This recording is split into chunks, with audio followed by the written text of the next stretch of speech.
Adriaan.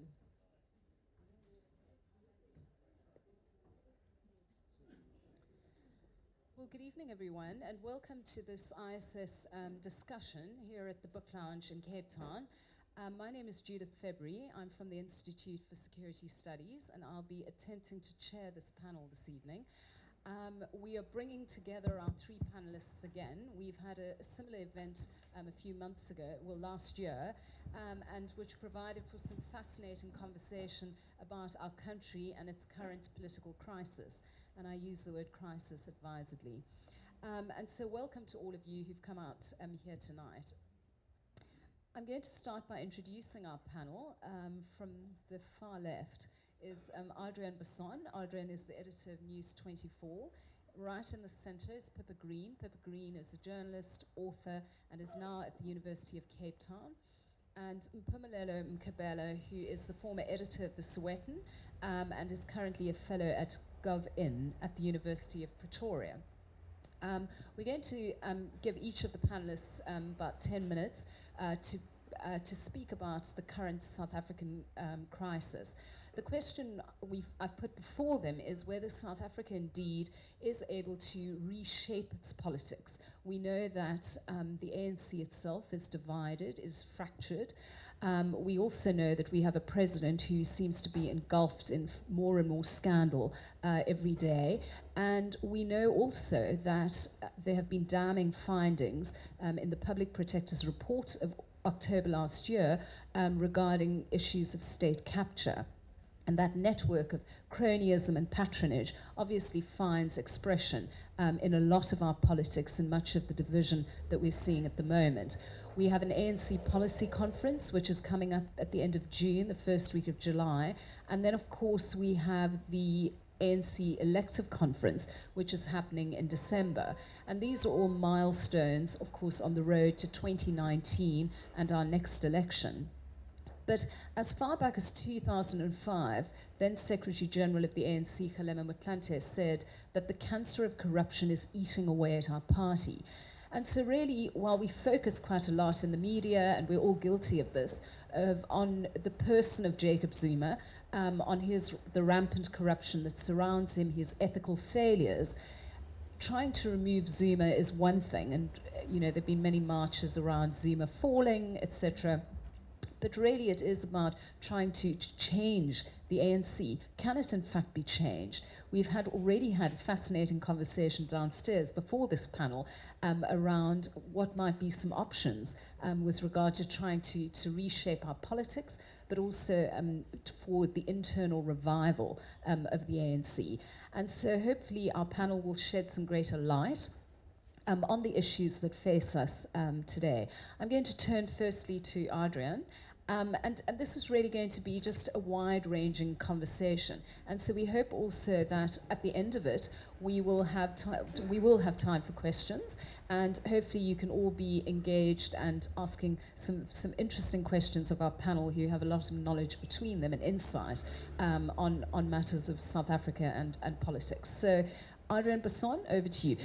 A small note, is that this conversation is being live streamed, which is a first for us, I think. So live streamed on news24.com, and you can also access it afterwards on YouTube. Thank you. Adriaan? Thank you very much, Judith. And next time I'm going to sit right next to you, because I thought if I sat at the end, you would come to me last. Certainly not. But you turned the tables. It's called the white man's burden. Already carrying so much guilt. Judith, don't rub it in. Good evening, everyone, friends. Thanks to be in my favorite spot in Cape Town again. So I did a very stupid thing last week. I wrote a column predicting that something is going to happen in Parliament and in politics in South Africa. Judith, I did end it with a question mark. Good. I said, could Jacob Zuma be out by end of next week? I still have 4 days to go. So I wrote something today which said, I doubt that's going to happen. So he's going to be right. That's great. I think so. You're talking to my column. There's a literature word for that, like speaking to someone through a column. Yeah. That's great. Look, I think we have to acknowledge, colleagues and friends, that this is an amazing moment. I mean, the fact that we could write that, even if I'm wrong, the fact that it's possible that Jacob Zuma could be recalled at the NEC this weekend means that we've come a long way. We wouldn't have been here a year ago, even a few months ago. The tables have turned, the power is shifting incredibly fast inside the ANC. And I think, Judith, I looked at your question a lot and tried to decipher what you were really asking us. And I ended up to, maybe what we're talking about is, can the ANC reshape its politics once more? Because, of course, there's a discussion to be had about the shape of South African politics and where the opposition fits in. And I will get to the opposition in my final scenario. But I think we're really talking about the ANC tonight. The ANC is at an absolute turning point. The party is completely split between the, what I call the Z-ANC, the Zuma's ANC, and then something called, that some people call the old ANC, which others call the new ANC. So I will refer to them as the old new ANC. The argument I made in my column, which I stand by, is that Zuma is at his weakest point as ANC leader since being elected in Polokwane in 2007. You will remember that he was carried figuratively on the shoulders of the communists, the workers and the youth to become ANC president. They've now all turned against him, bar maybe Terry, the president of COSATU, but I think he's kind of on his own. COSATU, by large, has also turned against the president, and the communists definitely. And to add to that, even Letulia's, it's now clear to me that the power in Letulia's has shifted. And we can see proof of that almost on a daily basis. This week, again, with the statement issued by the ANC yesterday after the dismal performance of Lynn Brown, the Minister of Public Enterprises, and Beng Guban, the chairperson of Eskom, in front of the Public Enterprises Committee. You had this absolute absurd, I don't know how many of you saw it, the situation where Pravin Gordhan, MP, was now asking the questions. I mean, there was something beautiful there, and I think, the political journalist in me wish that was the level of parliamentary politics on a daily basis. There was also something deeply sad about that moment, where he was sitting there desperately asking these questions, really trying to, in his words, connect the dots that he's asking us almost weekly now to do. So I think the ANC is firmly split at the moment. Zuma increasingly being isolated by Letulia's. Letulia's, I would say, still strong under control of Gwede Mantashe, the Secretary General. We also saw before Polokwane how Kgalema Motlanthe was able to turn Letulia's against Thabo Mbeki before Polokwane and isolated Mbeki in the union buildings. So I think we're seeing the same happening. COSATU I've spoken about. Gwede Mantashe, there's no doubt in my mind that he is firmly in the Ramaphosa camp, that he has aligned himself to be in opposition to Jacob Zuma. But as we have learned over the past few months, Gwede Mantashe is not a person who likes to, in the public at least, align himself to anyone or say how he feels or even follow through on his promises. He's very strategic though. I do think he has got a very important role to play going forward to the December conference. The only way to win the December conference is to get the most votes. And you must get the most votes by getting the most branches to vote for you. So to get onto a branch, to get your branch to go to conference, to be that person and to win that vote is the key. And the Secretary General of the ANC is absolutely pivotal in doing those branch audits to make sure which branches comes to conference. A lot of stories about how that was cooked at the previous ANC conference in Mangaung, stories I think that were never written, about how KZN, for example, almost gotten a third of the ANC votes going into Mangaung.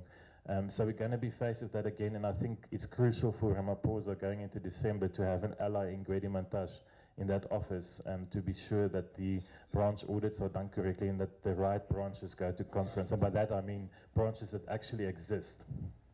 Branches that have been constituted, that have got paid up members and are legitimately represented at conference.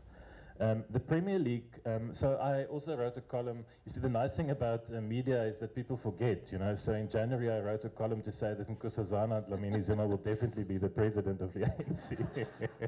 I obviously scared people enough to change their views. But at that stage, so in January this year, Nkosazana Dlamini was firmly in the pole position. I think, colleagues, you may disagree, but I think she was firmly in the pole position. She had the Premier League, all these provinces behind her. She had the Youth League, she had the Women's League, and she was actually the only one campaigning. So we were all asking, where's Cyril, where's Cyril, where's Cyril? Almost like those Where's Willie books Like, where's Cyril? You know, why isn't he coming out? And that train has left the station in the past few weeks. I mean, we can just see the Cyril train moving forward now, and then Nkosazana train down. So what she had behind her were the provinces, and that was pivotal to Jacob Zuma as well to win Mangaung in 2012. Free State, KZN, Mpumalanga, Limpopo, and the Northwest. The Northwest to a larger extent than Limpopo maybe, because Malema has got a lot of support there. But that is no longer the case. And I think what happened is that these provinces are seeing the writing on the wall for the ANC comes 2019. They've realized that they may be out of jobs if the Zuma faction wins in December. And then I think that's why someone like Didi Mabuza is currently weighing up his options and apparently giving out, you know, putting himself on the shelves there for the candidate who wants to take him. And I think Ramaphosa is quietly probably working in these provinces. And we've seen him gone to KZN, we've seen him gone to Northwest over the past weekend, where he got favorable acceptances. I mean, even at the Shembe Church in KZN, a big surprise for me to see him going there. So I don't think the Premier League is that block vote anymore as it was in 2012. The Ramaphosa train has left the station. There are still some people who say he left it too late. Others say it was too early, that Zuma, the cunning intelligence spy he is, will come up with some dirt, as has happened with the minister in the presidency over the weekend, Jeff Radebe. Zuma has got the ability to dig up dirt on people. There's always been a story that he's got the small Nyana and big Nyana skeletons in his pocket to take out at the opportune moment. So don't be surprised if there's some Ramaphosa scandals coming up soon. Then Nkosazana Dlamini Zuma's campaign has just really been miserable. It's been a disaster. She came back from the AU clearly singing from a hymn sheet that was given to her by the Gupta Zuma camp. You know, she doesn't sound like the politician who a few years ago in Parliament managed to get smoking banned from public spaces, from the politician who managed to fix home affairs with a very good DG by her side. She looks like someone else, and which just tells me that she's not being herself, she's not being truthful to herself. She, if you remember well, was actually Thabo Mbeki's candidate for deputy president in Polokwane when they got knocked in the face by Jacob Zuma and Kgalema Motlanthe. So she's really a strange candidate for me at this stage. She's clearly not comfortable. She's not comfortable on public platforms. The stuff she says are crazy about Model C schools telling kids not to vote for the ANC, etc. The ANC is very shocked by her, and her camp is actively regrouping at this stage, I believe. The ANC caucus is fascinating for me, and this is where I think this NEC meeting of this weekend is interesting. The ANC caucus can actually vote out Jacob Zuma during the motion of no confidence vote in a few weeks' time. Now here, the Constitutional Court judgment will be pivotal. If the court votes that MPs are required to vote secretly, I do believe that there's a very good chance Zuma may be voted out in Parliament if the ANC NEC doesn't recall him.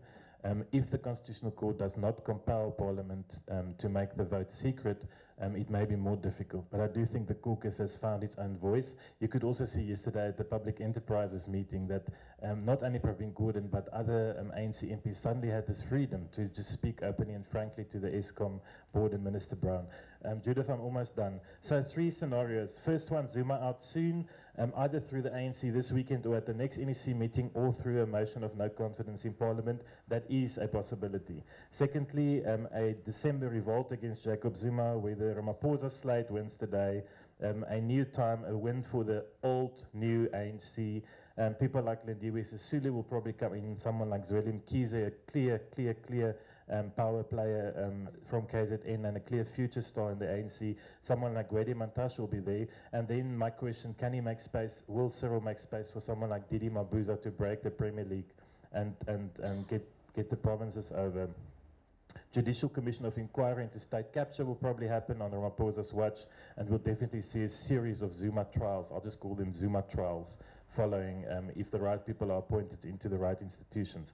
And then scenario 3, Zuma wins the day in December through someone like Nkosazana Dlamini Zuma, or someone like Malusi Gigaba, who's apparently waiting in the wings and may actually become the candidate if NDZ drops out at the last minute. This, I believe, will split the ANC and may force the Ramaphosa Pravin Gordhan faction together with someone like Save South Africa who's built up quite a lot of public support to form a new party. This so-called new ANC party, and I'm now seriously speculating here, but you've given me license, Judith, Yes. could take about 10 to 15%, I believe, of the public vote in the 2019 election, which will force the ANC under 50%. I see someone is shaking his head vehemently. I'm sure there's going to be questions. And that means we could have a coalition opposition government in 2019, which of course doesn't mean a better government, with someone like Mmusi Maimane as president, someone like Julius Malema as deputy president, and someone like Pravin Gordhan as finance minister. Thank you. Thanks very much, Adriaan. I mean, there's so much speculation there that but probably the one thing I didn't expect was replacing Nkosazana Dlamini Zuma with Malusi Gigaba. I mean, that's, you know, what sort of president might he make, given what kind of finance minister he's making?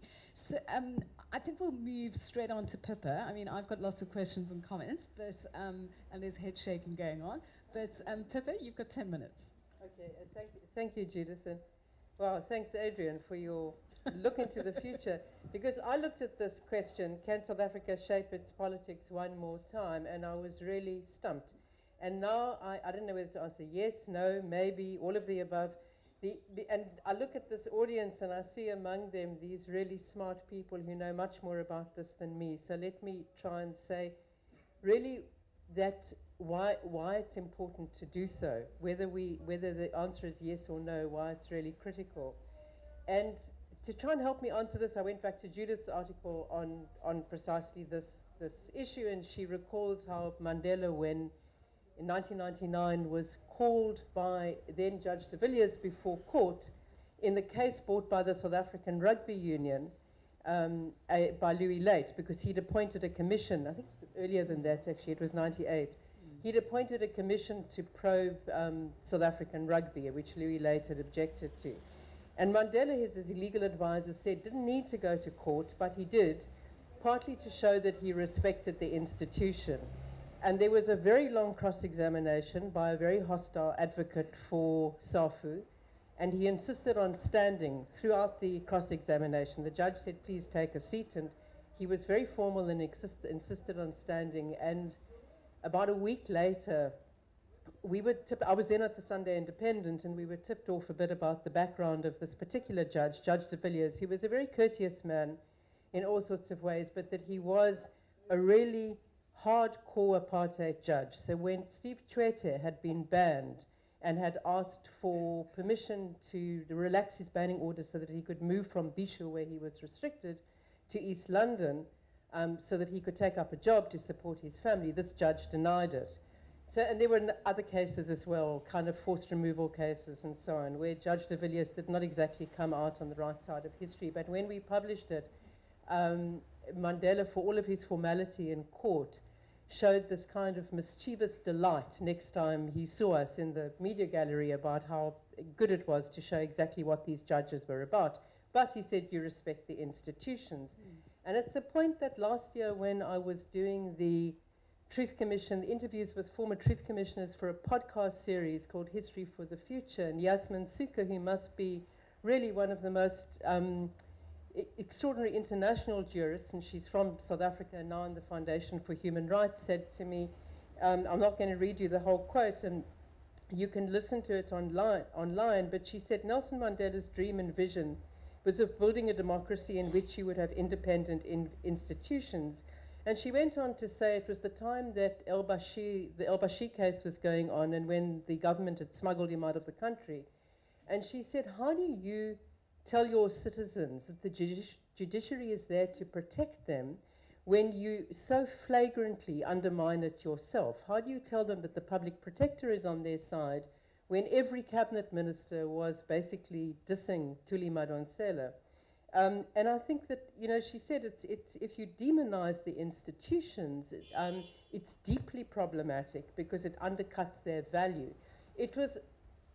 The attitude that was shown then about al-Bashir was completely opposite to Mandela's attitude, even though he was dealing with an apartheid judge at that stage. So, with the exception of the judiciary, I think our institutions have been undermined one by one. The state-owned enterprises, the public broadcaster, most worryingly the NPA and the prosecuting authorities. So this is one issue. The other key issue about changing our politics, and whether it matters whether you change the leaders or not, is the issue of accountability. And again, I learned from doing these interviews that one of the former commissioners, Dumisa and Sebeza, said that for him, the moment when accountability slipped was when the ANC itself brought an interdict against the TRC to stop it from releasing its report. Why? Because it had mentioned ANC people among the violators of human rights, even though it had qualified that by saying that there is a concept of a just war that they accepted. But he said that that was the beginning of, once you start that, it's the beginning of Andries Tatani being killed in broad daylight. It's the beginning of Marikana shootings where you have a public policing authority which is not really accountable. So that's the second point. It's about institutions, it's about accountability, and the third is what Judith has mentioned. It's about corruption and waste. And unless you deal with those three issues, and they're deep issues, we don't change our politics, even if we change the people. So I think that generally we're in a very bad place. I work for a research group called READY, which stands for, it's a horrible acronym as these things are, it stands for the Research Project on, I'd have to think, Employment, Income Distribution and Inclusive Growth. And its idea is to allow policymakers to make policy on the basis of evidence rather than on the basis of ideas in their heads, which is what often happens. It was set up by none other by Pravin Gordhan in his first incarnation as finance minister, as an independent research organization run by very senior economists, really top guys in the country that have the freedom to do what they like, and their research findings then are supposed to feed back into government policy. And the reasons why that is because we have serious issues here. We have youth unemployment of 2/3 if you don't have matric. We are the most unequal country in the world. Our growth pattern, I couldn't bring a slide because Mervyn told me you didn't have a thing, but I have got a slide from Haroon. I'll try and describe it to you, which shows what growth has been like. But for everyone, the growth has been very low, 1% per capita since 1990. A student of mine wrote that. We did a newspaper, and I thought she'd made a mistake. I checked it with Haroon. He said, unfortunately, that is the truth. But that 1% growth has, if you can imagine a kind of a U-shaped curve like this, it's benefited the very poor, so on this end of the income distribution, and the very rich. The very poor because of social grants that have gone up, and the very rich. Everyone in the middle, from about the 30 percentile, from 30% to 80% has not benefited at all from that growth. Now that's a scary picture. Because when Gordhan, went on and on about an inclusive growth, that's what he's talking about. How do you get growth that actually brings people along? So if we are going to, so that's the situation that we've got at the moment. But one of the key things is that if we don't fix some of those issues, if we don't fix the labor market problem, for instance, I mean, the banks were too important to fail in the United States, but we have a labor market that doesn't work. It does not absorb people. It doesn't absorb young people in particular. Why is the labor market not important enough to save? But the only way that we can do that is to begin to have the policy conversations that allow that to happen. And those are very nuanced things. They're not easy populist positions like, white monopoly capital is a bad thing, or land grabs are a good thing. And I'll tell you a little bit about why, if I can, in just 2 or 3 minutes. But one of the key findings of this research project, apart from the inequality and the lack of inclusive growth, is that education is the biggest central driver of inequality. And the reason for this is not my original research. It comes from a guy called Sefas van der Berg at Stellenbosch University who does really, really good work. And he has done substantial studies over the fee-paying schools and the non-fee-paying schools, which is about 80% of the schools, to show that of those, so take the 2004 cohort, of those who started school then, half don't reach matric. Of those who reach matric, it's about 37% who pass, and of those who pass, it's 12% who go to university. Of those who start at school in short, 4% get a university degree. And the reason that is so important is that our what they call in economies, it returns to labor, which is what you get paid on the labor market, what you get paid when you get a job, only really start counting once you have a university degree. They much higher if you have a tertiary education than if you have matric. And if you have less than matric, your chances are that you'll be unemployed. In fact, it doesn't make any difference to an employer if you've got grade 3 or grade 9. So we spend a lot of money on education, but the returns to education are not very much for those kids. And education costs more than fees. This terrible accident that happened in Mpumelelo was because parents were trying to send their children to slightly better schools because they knew what the benefits are of doing that. So why is it that that this is the case?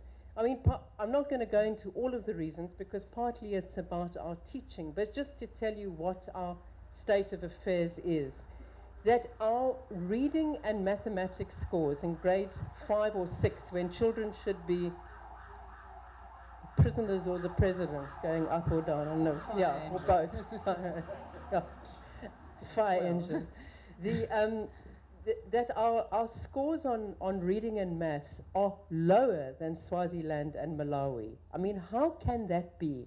How can it be that we spend so much money on education and our scores are still lower than those than those countries which are really poor? The second point is in terms of governance, and I think this is really critical. It's not surprising that there's been such a battle over higher education because the returns to our higher education are so great in this country. We have such a shortage of skilled people that you get paid much more if you have a university degree than anything else. Also, your likelihood of being unemployed. There's a huge myth about unemployed graduates. It is a myth. The figures tell you that it's about 7%, black and white, who are unemployed, and if you've got matric, your chances of being unemployed are about 54%. I mean, that's bloody high for matric. So the fight over higher education has been very intense and very bitter, and about the fights over fees. So we're under huge pressure and under huge fiscal pressure. The Treasury found an extra 2 billion rand 2 years ago for the university students. What happened? Nhlanhla Nene was fired. Our interest rates on our foreign debt and our domestic debt went up. That 2 billion rand got swallowed up in the next week on increased interest rates. What has happened now, since we've been downgraded to junk status, is that our interest rates are going to go up substantially. So all of that money that you need to start fixing problems, to start fixing schools so that you get children who've actually got a decent education, to start running youth employment programs, to start fixing our cities, which are a key driver of unemployment, mainly because we haven't changed the apartheid landscape. People still live so far from the cities that the poorest of working people pay 40%, up to 40% of their income on transport. How can that be 22 years after the end of apartheid that we haven't fixed that? And part of the reason we haven't fixed that is because we are unable to have the conversations across political parties and across levels of government that we should be having, and that's pretty difficult when the ANC can't even talk amongst itself. So just to sum up, I think that will our politics change? I think that even if the ANC changes at the top, it's actually not going to make any difference to this cauldron of boiling trouble that we have underneath the surface, unless those serious policy conversations begin to happen. And who does that? It's us, basically. We have to do it in our city. We have to do it in our schools, and we have to do it in the communities. And one has to do it without thinking anymore. I'm sorry, but for me, the ANC is no longer the church. It cannot be the church because it's so corrupted internally. I don't mean that every single person in it is, But unless we actually spread that conversation across a wide variety of people, I don't think that we're going to fix the things that will eventually end up completely undermining the country. Thank you. Sure. Thanks very much, Pippa, for that, those brilliant insights. Mpumelelo, we'll obviously come to you having a discussion about what you've both said, and Mpumi, yeah. Thanks, Judith. I've got this unfortunate thing today. You have no notes. I think in the previous session, was I the last or the second? I think this time around I'm very unfortunate because my colleagues have put the standards so high. Yes. They've set the bar. Yeah, you know, Adriaan speaks about, you know, the party politics, the internal dynamics of the ANC. Pippa comes from the governance policy point of view. I'll try and squeeze myself somewhere in the middle. Anyway, I think the big question that Judith has asked us to answer, and that's a question I think all of you have in mind every day you watch the news, and is, can our politics change, or can we reform our politics? I'll say, look at the following things for you to determine whether or not our politics can shift one way or the other. One, you can't analyze our politics obviously without mentioning the ANC. What is the state of the ANC? You can write a tome about it, but we can just isolate a few issues. One is its leader, the president. And two, what are the policy positions of the ANC? And three, is the ANC connected with the aspirations of the people? And these are questions which are justifiable to pose about the ANC, because these are issues that the ANC has always prided itself on. The ANC always had pride in the fact that its leaders were the moral, you know, the moral anchors of society. Even from its foundation, from its formation in 1912, the people that assembled in Mangaung to form the ANC were people of the highest brains among the black elite. They were very elite. They were the clever blacks. Let's be honest. Clever blacks in 1912. There was no poor person in that group of people who met. They were the aristocrats, the top class of black people. The pastors, the journalists, the doctors, the teachers, the intellectuals, the crema de la crema among black people. And some of them even had property, the chiefs. One of the things that aggrieved them was the fact that they couldn't vote, despite the fact that the colonial system allowed people of a certain property class to vote. They had some property of sort, but they couldn't vote. That actually angered them, because the 1910 settlement didn't give them the right to vote, but that's a historical thing. The point is that the people who formed the ANC were of a particular caliber. So we have a right to judge the ANC based on its leadership. Forget the collective leadership nonsense. The people who gathered in Mangaung to form the ANC, individually, all of them were of high caliber. The second issue that the ANC always had this thing about, its policies were meant to alleviate the plight of the majority, the poor.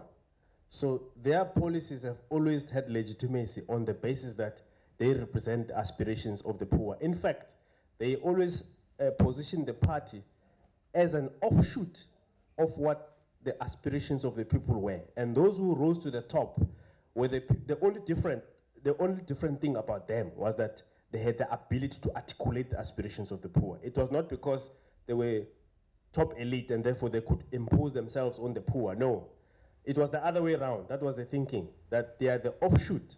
They are the organic outgrowth of the aspirations of the poor. They understood the situation of the poor much better than anybody else, because they could analyze it, they could, you know. So we also have to look at the ANC from that perspective. So now we have a situation whereby the ANC is increasingly divorced from the aspirations of the people. You have a situation where it's got a leader who is no longer the moral anchor of society. Jacob Zuma doesn't represent black people's aspirations. There is nothing in him that says black people or their children should aspire to be like him.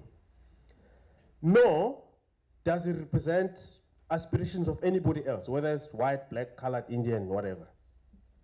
Although he tries very much, the more his legitimacy declines, the more he retreats to the racial question, where he's even done something which is unthinkable. He's recently described the ANC as a black party. He said recently that black parties in parliament must collaborate to amend the constitution to expropriate land without compensation. For a very long time, the ANC has been trying to project itself as a non-racial party, not as an ethnic black party. For the first time in the history of the ANC, a leader of the ANC describes the party as a black party. Which, by the way, brings me to another problem the ANC is facing. Most of its leaders, well, I shouldn't say most, but some of the most influential leaders in the ANC do not understand their own party.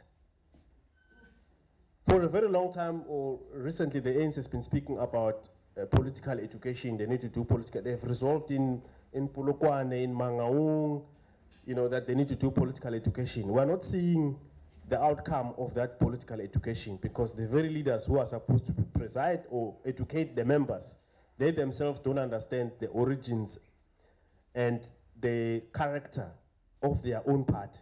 So we have a problem there.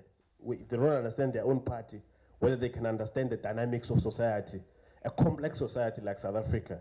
It's an open question.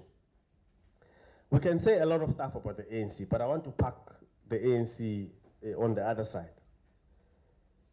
Let me deal with the issue of the governance problems and all of that and how it links with the ANC. One example, the ANC has published a series of discussion documents that are going to be up for debate in the June policy conference. The policy conference is always a couple of months before the elective conference. The elective conference is in December. Just to illustrate to you how the ANC, the leaders of the ANC's ignorance about their own organization translate to ignorance about how governance should work. There's a document on governance that's up for discussion next month. This document proposes, among other things, that the presidency has to be transformed and made to be the strategic center of power in government. I'll tell you why I think that's a very ignorant proposition. If you look at our current framework, the constitutional framework, it automatically puts the president at the center of power. It says, first of all, the president has got the executive authority of the republic. That's the Constitution, chapter 5, if I'm not mistaken. It further spells out the duties of the president. And the president has got fingers across the entire state where he can actually shift policy. But more than that, because the president has been put as the head of government and the head of state, he has got another duty which is not spelled out in the Constitution, and that's the most important duty. He is the moral anchor of the entire government. So if as a moral anchor, he doesn't represent that which is moral upright in society, you can imagine the tone that such an anchor would set for the rest of government and for the rest of society. But the point I'm making is that the ANC doesn't understand the power that it has. It doesn't even understand the power of the presidency. And if you take it further, I don't think they have full grasp of the power of the ordinary people on the ground. The disconnect is very large and it's growing fast. The more people speak, the more the ANC seems to be doing its own thing. And the divisions in the ANC are not helpful because there are some people who think that if they say the right thing, because they somehow understand how we, the ordinary people, think, they are trying to respond to that. But the party doesn't cohere because there's no understanding of our aspirations. The ANC has lost that.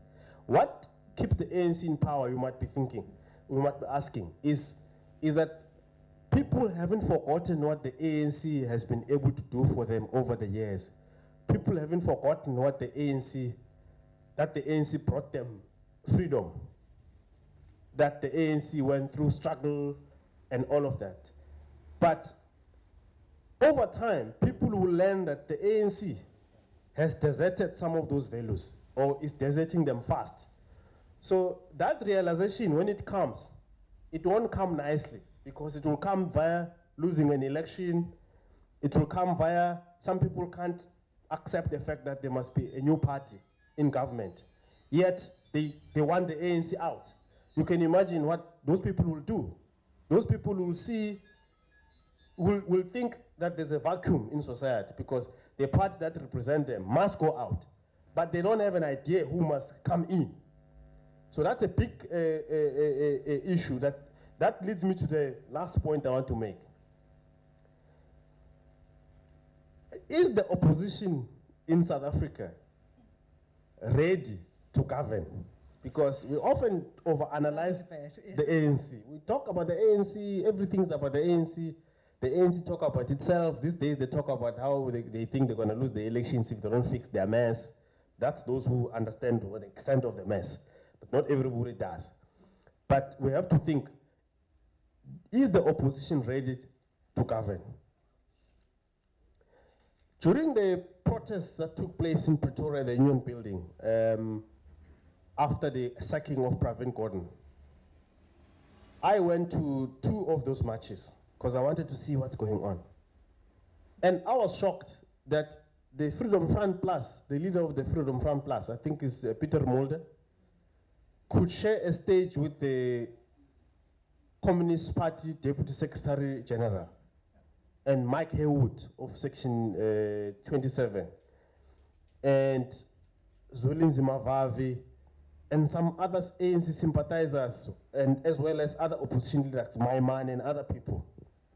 For me, perhaps that demonstrates, to answer your question, where things might go in the long run when people kick out the ANC. The crisis that Zuma has caused, which is leading to all these marches, has got a positive effect for the opposition, not only in a sense that it's gaining confidence among the people for raising the right questions in parliament, in courts, and everywhere, and in the streets, but also it's helping the opposition to build confidence among themselves. As they hold hands, you've seen them marching in the last time they were together was at the Concord during the secret ballot hearing. They held hands together with civil society. They did the same thing with the 2 marches that happened at the Union Building. And they say a lot of positive things about each other in the media. The ANC inadvertently has helped the opposition to begin to build bridges among themselves and perhaps build confidence among themselves.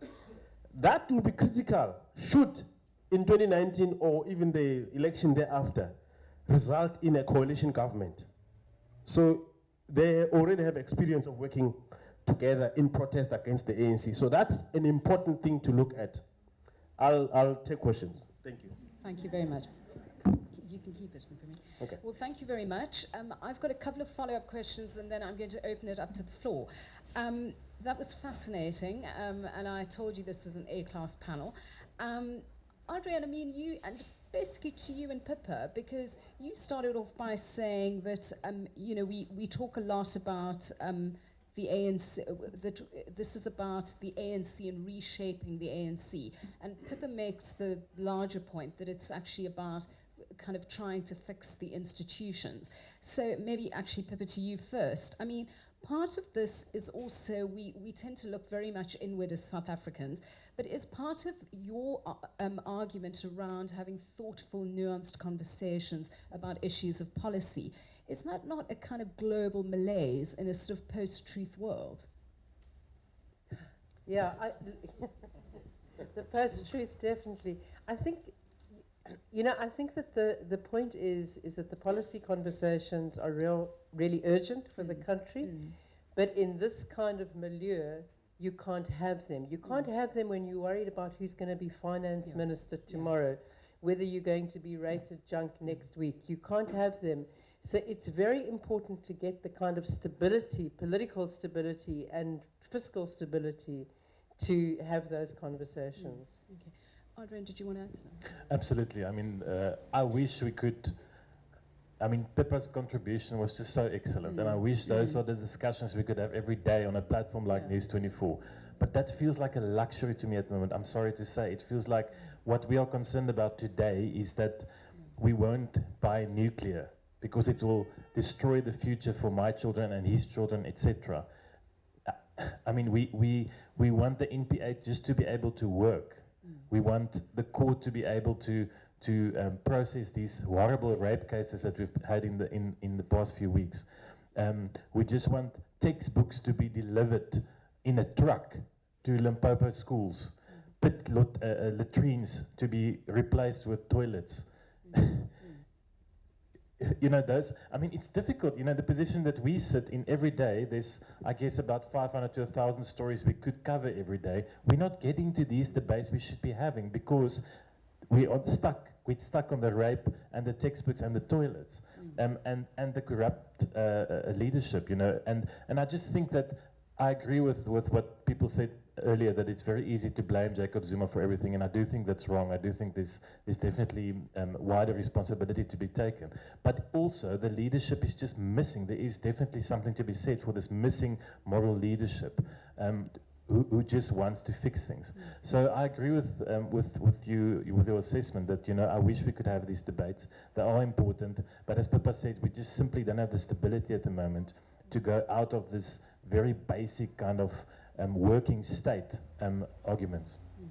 And Mpumelelo, just to you, around, because we talked quite a bit about connecting the dots, and you talk about that as well, and it just seems as if, I mean, Praveen Gordhan challenges us to do that. But for me, the great question right now is, how do we do that? Because it seems as if there are marches going on, there's Save South Africa, there's all of that, and the local issues that the people take up. But how do we, as citizens, broadly speaking, so across race, across class, connect the dots between the grand corruption, the stuff, the big stuff that's happening, the downgrades, Gigaba, Gordhan and all of that, and the lived experience of South Africans? It seems as if we do that in a way which is so higgledy-piggledy that the message isn't coming across that to the ANC, and therefore it almost has the luxury of being able to be disconnected from people. You know, Judith, I take a different view from Praveen. I actually don't think that we have to connect the dots. You know, you connect the dots about something which you don't understand. You're trying to make up what it means. So you try and connect things, and even after connecting the dots, it might still sound very complicated. We don't have to connect the dots in South Africa. The stuff is in your face. It's staring at you. Don't connect the dots. The Minister of Public Enterprises, Lynn Brown, she gets told, Brian Molefe announces in public that he decided to voluntarily step down, underline voluntarily step down, because he wanted to clear his name, right? The Minister of Public Enterprises issues a statement welcoming the resignation, underline resignation of Brian Molefe, right? Then it turns out later that actually Brian Molefe and the board of Eskom had entered into some other deal. Instead of the minister being angry that, how did you mislead me? I want to institute an investigation against you, the board, you, the chairman of the board, for misleading me, and you, Brian, for telling the public and misleading me and causing me to issue a statement that you resign when in fact you didn't resign. I'm investigating you. You, the board chairman, you're suspended. You, the CEO, I don't want to ever see you in Eskom. Just go, whatever. The entire board, I'm investigating all of you for misleading me. Instead of doing that, she says, oh, I didn't know. I now accept what they said. Now, there's no dots to connect there. Yes. Well, I think either she's totally lying or she's incompetent. There's no other way. There's no third way. The other point I want to point out, Judith, is that when Praveen says we must connect the dots, it's trying to lead us to say, look at these other people who have the levers of power, the state capturers. Even they on state capture, there's no more dots to connect. We know that before Pravin Gordhan was fired, the rand was shot at. We know that before Pravin was fired, the shares of Oak Bay on the JSE were overly traded. And for the first time in a long time, the shares appreciated. You don't have to connect the dots, we know. So the point is that the stuff is so in your face that I think, Judith, we've become so numb that we think that there's something more. There's nothing more. The stuff is here. The NPA, you are correct, has got a lot of ready-made cases to prosecute. But of course, it won't prosecute. Again, don't connect the dots. It's on your face. Yes, I'm going to open it to the floor, but just to clarify my question is that that's probably not what I meant, is that, you know, wouldn't it be great if people mobilized when Brian Molefe was reinstated at Eskom, Lynn Brown possibly perjured herself? Wouldn't it be great for people to actually march against that? For people to say, in fact, our lived experience is a lot of that has to do with what you guys are doing up there. If I'm living in Bhuwani and I don't have a toilet, because we're being downgraded because of all of that. So that's what I mean by joining the dots, because yes, we can see it, it's brazen, but you know, what is it going to take for us to rise up? And I don't mean just to kind of save South Africa one day, I marched, I was there, hashtag. I mean a real kind of, a movement, and also to defend the Constitution. You know, that's what I mean. No, but I think it's happened, Judith, and I don't think we should be flippant about those marches that happened, you know. No, yeah. And not, I know what you're saying, but also, I also went to the Pretoria march where Mpumi was, and there were so many of us, I didn't even see him. But I mean, it was phenomenal. Yes. It was phenomenal that conservatively 30,000 people could rock up to into Pretoria. What was the figure for Cape Town? Also around 30,000. You know, let's say 100, 150,000 in South Africa that day. Where else did we see that? People marching against a president, saying Zuma must go. The previous Zuma must fall marches had about 15, 20, 100 people. This was serious numbers. And these were people who could take off from work. It wasn't a public holiday. They could take off from work. They could have that luxury.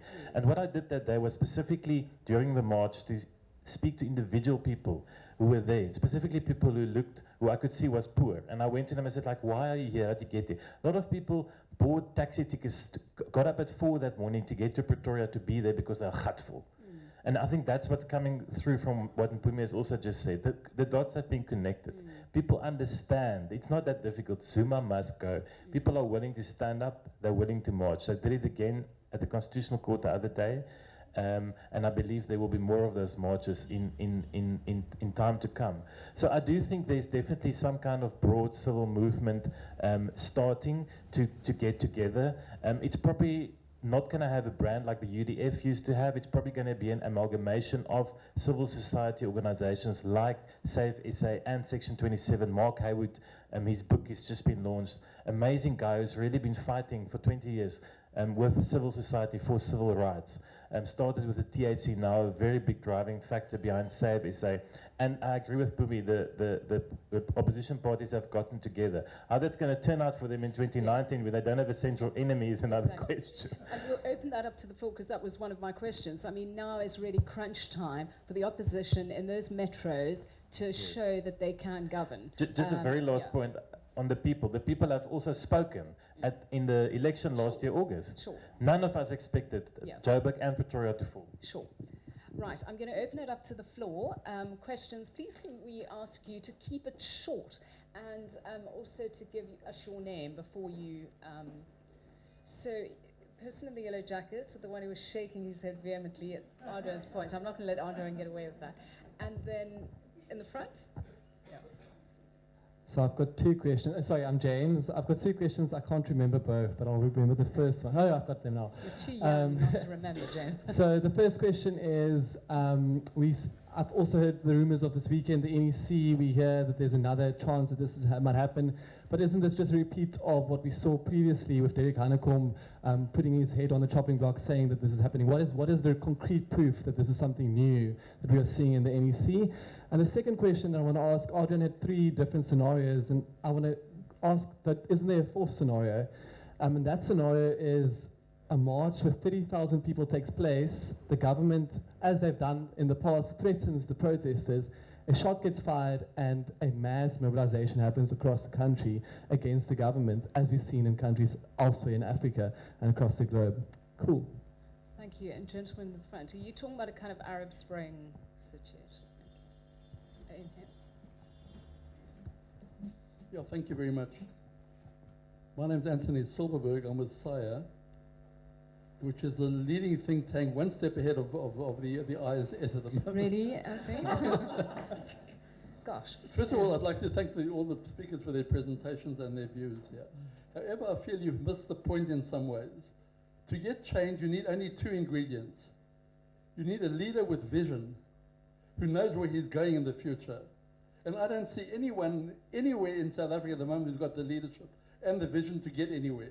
And that's one of our problems. The next point you need is administrators to administer this vision. And we don't have administrators. That's why all the SOEs aren't working.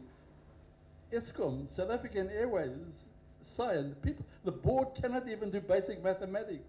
And then we come back to education. What is the good of a matric nowadays if people can't do maths and science? In the 21st century, the important ingredient is mathematics and science, and we come lowest, I think 150 out of 151 in maths. And that is a major problem here. If we don't have people who can do mathematics, we can't get administrators, and we haven't got a leader with a vision to get anywhere. So how are we going to get a vision, a leader with vision, and how are we going to improve our maths and science results? Thank you. Thank you. Is there a 3rd question? Right, who wants to tackle James? Oh, yes, sorry. It's actually not a question, but a comment. Yeah. Mpumelelo said something very important about the ANC, that right now we have people who are supposedly in the leadership of the ANC who don't even understand what the organization stands for. I mean, the very thing of clever Brex, you were so precise and to the point. It was a bunch of intellectuals, doctors, lawyers. So thank you. Yeah. You have the president standing on a podium saying the church must stay out of politics. Yet, during the 80s, it was the church that was the driving force for the ANC to come back into the country. Even before then, the very leadership of the ANC when it was started had a president who was a leading minister in the Methodist Church, having 2 terms in the ANC as president of the ANC. Now, some 105 years later, we have a president of the ANC saying the church must stay out of politics. They must, in order to give the ANC a rule. So maybe that's why the problem is. The ANC as a movement has been hijacked by people who just were on the sidelines that just poured onto that train, and they've got into the right compartment and the train moved forward. So that's where we are. Thank you very much. Yeah, that's an important point. I mean, I suppose we also didn't talk about, the South African Council of Churches, Adriaan, if we're talking about things that are bubbling under and this kind of notion of leadership unburdening themselves. And yesterday in the Parliamentary Committee, Praveen Gordon used those exact words. He said to Lynn Brown and the board, would you like to unburden yourselves if you're captured? Nobody took him up on his offer. But I think, I don't know who wants to start. Adriaan, maybe you, on the question, James's question around the NEC and also a kind of Arab Spring movement. Look, I think the things are very different, James, when Derek Hanekom stood up that day in the NEC in, was it November, December last year? Yeah. By then, Praveen Gordon hadn't been fired. By then, we haven't been downgraded to junk status. By then, Brian Molefe hadn't made this detour, this country tour, undertaken a tour of the country via Parliament back to Eskom. So I think things have happened. It's so brazen. It's just so unbelievably brazen. And it's just so clear that the ANC has lost control of Jacob Zuma, and that Zuma and the people on the cover of that book there, who's pulling his strings, are running the country. So I think things have shifted, and I think there's momentum that's built up. I don't know if it's enough momentum, and that's why there was a question mark in the headline of my column. I don't know if it's enough yet to recall Zuma. I know there's also a lot of resistance in the ANC not to be seen as a party who recall its leader every time they're unhappy with him. But I do think something's going to happen this week. Just, Judith, on your point of the churches, and the churches is interesting because the churches are now on the other side. The churches, the South African Council of Churches last week during its unburdening session at Regina Mundi, has come out strongly against state capture. And tomorrow there's another report that's being released by a bunch of academics that worked with the churches on state capture. And I do believe there's going to be new information coming out tomorrow which may feed into the end of Jacob Zuma. So that's very interesting that the churches are, I think, much more politically involved again, but against the, let's call it the Zuma ANC at this moment. On the Arab Spring, I'm not sure. I think the closest we've probably gotten to that was Fees Must Fall 2 years ago. And somehow Zuma or the government managed to contain it with the concessions that were made. I don't see that happening. Of course, if people are killed in the streets, you know, one doesn't know what can happen. We must just hope that doesn't happen. On the issue of leaders with vision, I do think we covered all those things. So we spoke about leader without a vision. We spoke about bad institutions without good administrators, and about a poor education system. And I think we all agree that it needs to be fixed. Yes. Pippa, did you perhaps want to respond to the education issue or any of the others? Yeah, I just want to respond briefly to just make 3 points. One thing on the matric and maths and science. What seems to be happening, the research shows, is that teachers are promoting people through classes when they shouldn't be being promoted. So kids that get 63% in April get 2% for their final exam, which is a real reflection on what the teaching is. That's what Surface's research shows. Just a word on the protests, though. I mean, this idea that we'll have this massive Arab Spring. You know, you either believe in the Constitution or you don't. There's no middle way. It's the whole point about this kind of easy populism, that we'll just rise up and we'll do this and do that. I think that it's a really unprogressive thing to do. If you look at countries like Venezuela and what's happened there, you see the results of this. All this stuff on, you know, kind of we just need to take the land is also, it also shows a real ignorance of what the real questions are. I mean, half of the land in the country is owned by government. There's a tiny section of commercial farmers who produce 80% of the food. What are you going to do with those people? The land in sort of what used to be the old Bantustaans, if you had a look at a picture that I've seen of the land records, which are kept in an old shed with goats, mind you, all falling about, nobody in the Eastern Cape villages has got a title deed. Unless you've got a title deed, you can't begin to borrow and invest and farm, and the chiefs are giving land out to big mining companies who are prospecting. People are waking up, according to my colleagues who know this much better than I, sometimes with bulldozers in their gardens. So the populist route is not a good one. You know, what one needs is a kind of a broad alliance and some thought that goes into it. But the real protests that we're seeing are not I think the ones that really will tip the scales, maybe not in a good way, are not the big opposition protests at the union buildings or at Parliament, but every day, every single day. You listen to the traffic report on the radio, you get a service delivery protest. I was amazed at what happened in Ennerdale last week over the housing, where even amongst the protests against inequality, people are protesting against inequality in inequality. So there are people who were classified under apartheid as coloured who are saying, yeah, but black people get a better deal. I mean, it's bizarre to say someone who's just slightly better off than you but still really poor gets a better deal. I don't even know if that is true, but all of that is about this key stuff we're talking about. All of that is about jobs, lack of jobs, and it's about perceptions of inequality. So it's about actual inequality. And it's about the fact that you don't see a future for yourself. So those are are the protests that aren't the big oppositional Arab Spring protests, but the ones that will tip, I think, the scales in the end. Just brief commentary on the issue of protests. I agree with Pippa. The poor have been protesting long before Pravin Gordhan was sacked. In fact, it's quite ironic that there were people that were saying, yeah, well, why are these middle class people, the whites and the stooges of the whites, marching to the union building now? Because black people in any event have always been downgraded. The truth is that the people that were so-called always downgraded have actually been marching. The middle class people have just joined the march, because now it's not about the water not coming out of the tap. It's got other bigger implications, which the middle class understand very well. So somehow the poor and the middle class interests have kind of like intermeshed. They've all come together.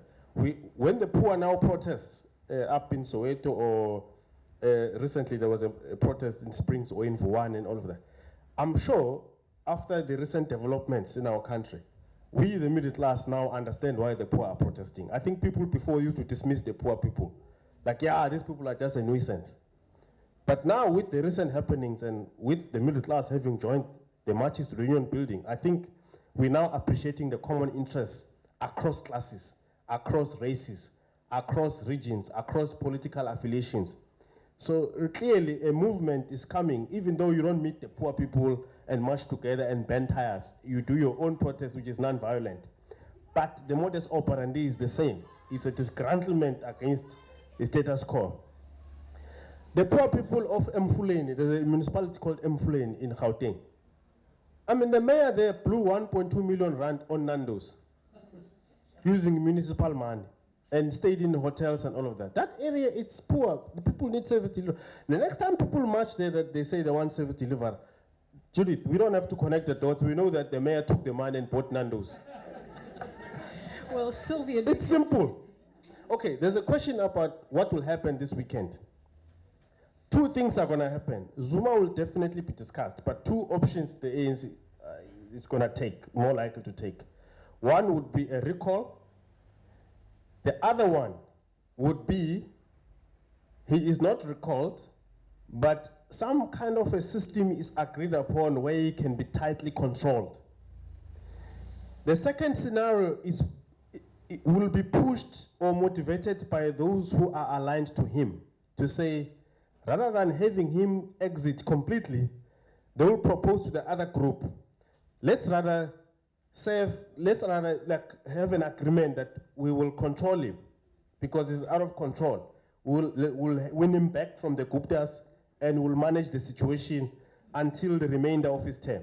I think it will boil down to those two, because that group will be thinking, if he holds out until the conference and we win the conference through Nkosazana and Zuma, then we are okay. So they will be just hoping, can we just hold on a bit until December? That will be their thinking. But the other group will be thinking, if we allow December to arrive and the votes are rigged, we will lose. And if the captured people win, we are also, damned. So there will be these two positions that will be highly contested, in my opinion. Great. There's a pretty last round. So one gentleman at the back, two at the back, and one here, and then we're going to have to close. Sorry? Oh, yes. Okay, so 5 last ones. Yes. Thank you very much. Can you all hear me? No.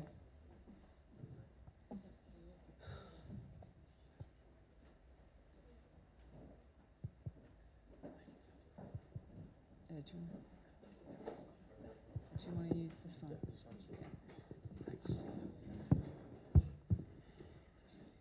Thanks, Marvin. My name is Sonabo Ngelwana. I'm from an ANC branch, Ward 53, which is Pinelands, Thornton, and Garden Village. I don't think we should pin our hopes on what is going to happen this weekend. Nothing's going to happen this weekend. That's point number one. And that's what I said. Secondly, the point, Adriaan, you made earlier about people, ordinary people, taking over the direction of this country is profound. None of us, very few of us, in fact, thought about what happened in the last elections. So in our conversations, we should not in any way try to undermine the agency of ordinary people. But I just want to take all four of you to task. You know, when I listened to Pravin Gordhan here at the St. Jude's Cathedral, I watched him again yesterday in Parliament, and I had an opportunity to actually talk to the former DG of the Treasury at the GSP. He hinted to me that Pravin was deeply hurt by the allegations made by President Zuma, drawing from a report which is non-existent according to him now. He was deeply hurt by that. And I think any ordinary person would have been hurt by that, because here is a highly regarded comrade of the ANC being accused by another high-ranking member of the ANC, a president of the ANC, of treason. And none of the columnists are writing about that.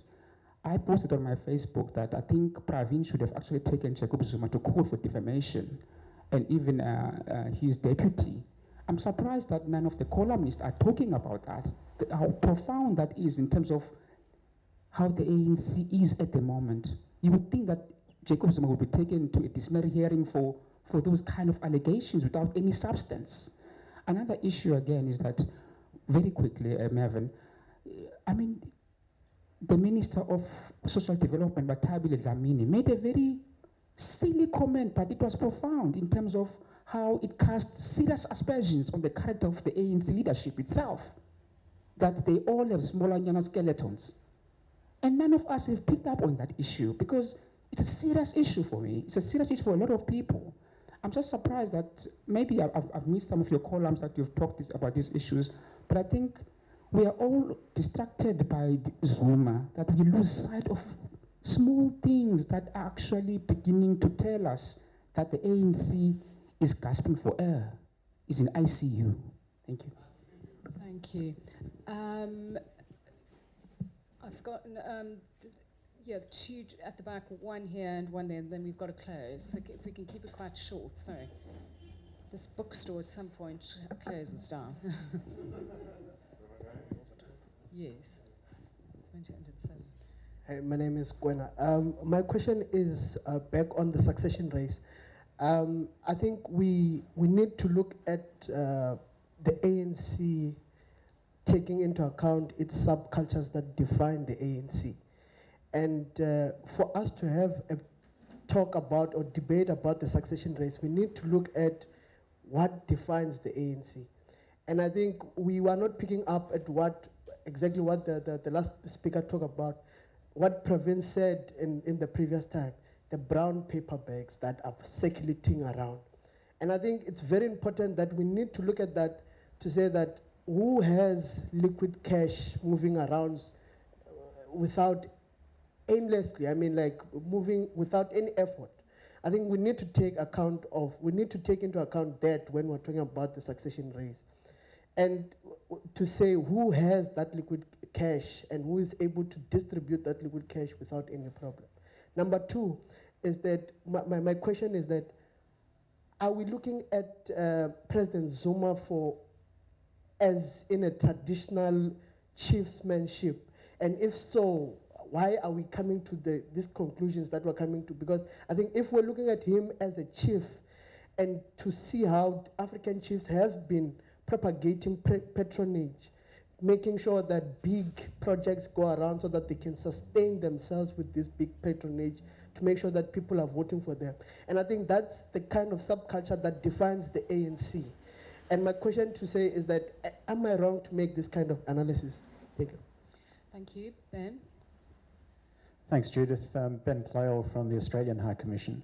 Wanted to pick up on your comment, Mpumelelo, that one of the unintended consequences of the ANC's turmoils has been a new sense of cooperation amongst opposition parties, including, as you pointed out, some rather strange bedfellows getting together on the same stage. There's been some discussion of this already, but I'd appreciate some more comments around to what degree the panel thinks that cooperation is opposition parties getting together against the ANC, and to what degree it's opposition parties getting together against Zuma. and what that says about the longevity of the sort of united opposition front that we are seeing at the moment. Mindful that, as Adriaan has raised in his column, we could see, it's possible, a post-Zuma world well before 2019. Thank you. And then the last two in front here, and yeah. So Jacob Zuma has a lot to lose if he's recalled. I mean, a lot of court cases will be brought against him. So how much room does he have to fight back dirty? And obviously people will throw out Zimbabwe examples and so on. And how much negotiating actually needs to be done with him so that he doesn't fight in the dirtiest fashion? Because, as he himself has said, it would be like handing himself over to the enemy if he would give up without a fight. Thank you. And the last question. Wasn't there somebody in the front? Oh, yeah. Hi, Derek here. Very quick question. Did you guys, as fairly prominent people within the media, I recognize your publications weren't necessarily implicated, but as representatives of media, did you guys take anything away from the Shelley Garland incident with respect to recognizing truth and post-truth in modern-day South Africa? Wow, that's quite a range. Who wants to start? So the first question from our ANC member at the back. Can I dismiss a few questions? Mpumelelo wants to dismiss it, yeah. Okay, go first. Yes, dismiss a few questions. I mean, the interesting thing about treason and whether one should sue or not, it's an interesting legal question. But yeah, the question that my brother there at the back raised, it's a very important question, but you are wrong that it's a new culture in the ANC for people to say you have intelligence report or spy or something. It's an old trick. People died just because of mere allegations in the past. They just cast aspersions on you and you're dead.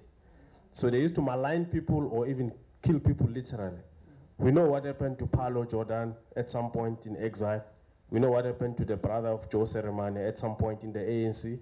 We know what happened to Chris Hani himself. People forget what happened to Chris Hani when he put together a document together with colleagues. They were ostracized. It was terrible. So it's not a new thing. So what Zuma has done with Pravin now was basically to borrow the dirty tricks of exile and bring them in the contemporary scenario to basically cause rot in government. So they have done it before. He knows it. The other point that was raised by my brother here, the material, you raised the material stuff, that people are now after material stuff. Actually, there is no better example than what we've seen with the ministers that were axed from cabinet, and a lot of them suddenly resigned. And some of them suddenly are speaking out about the corruption that happened when they were in government. The question is, would they have spoken out had they been in government? Suddenly resigning from cabinet makes you an anti-Zuma. But the very same people were Zuma's aides when they were in cabinet, saying all kinds of things. So the material stuff, we must not forget about it. It does drive people one way or the other. And which tells us something about the values of the ANC. There are a lot of people who no longer hold dear to their selflessness, the whole thing, that the whole mythology that the ANC was built around. Even in history, there were only few exceptional people that were prepared to put their head on the block and say, either I get freedom or I die, as Mandela said. How many of them said? Very few. But it was the kind of value that all of them aspired to hold dear, because it was kind of like priceless value. But now, even the few have diminished. It's actually not even a few. People are not prepared to die. They are not prepared to lose material stuff. They are prepared to actually acquire as much as possible. Zuma, and what would he do? Does he have a chance to fight back? That's why I'm saying, if his people in the NEC feel like they're under pressure to recall him, the very least they can do is to try and say to the other group, no, let's rather have a plan to contain him rather than get rid of him. Obviously hoping that they can win at December, and then from then on the looting will continue.